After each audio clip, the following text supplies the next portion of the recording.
i-demo na rin natin kung paano. Actually guys, ni-research ko na rin to kung paano gamitin.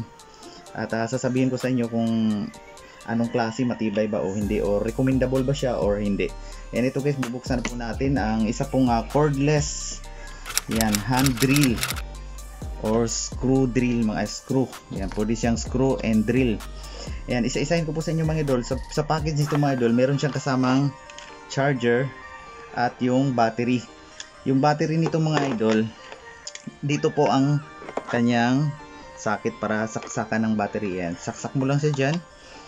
Tapos ito sa kuryente na.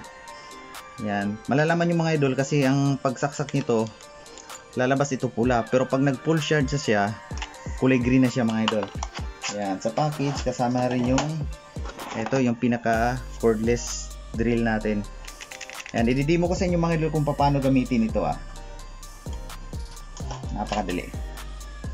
Okay, salpak lang natin yung battery. Alright. Ayan, kung napapansin nyo mga idol, ang gamit nitong mga number nito, ito po yung parang clutch mga idol. Yung halimbawa, pag gusto nyo nang medyo mababaw lang yung pipihitin yung mga idol, dito nyo lang ilagay sa number 1. Ayan, number 1 lang natin.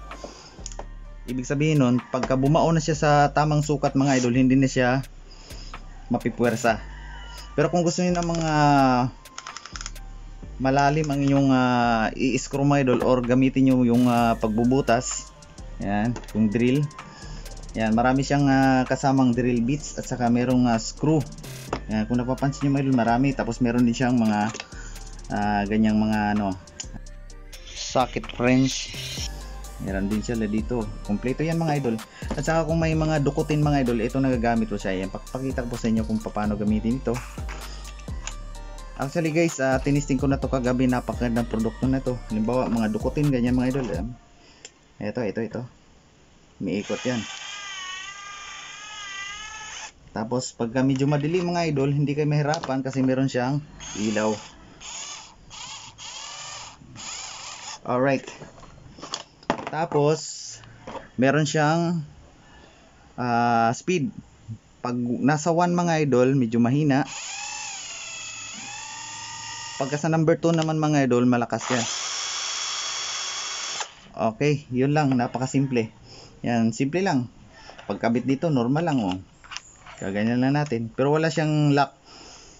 Pero matibay na siya. Actually, ginamit ko to kagabi mga idol. Ang dami ko nang binutas. Pero maganda siya. Hindi siya gaanong naglulubot kagad. Kaya maraming salamat. Shoutout po kay Kuya Bong sa nagbigay nito sa akin.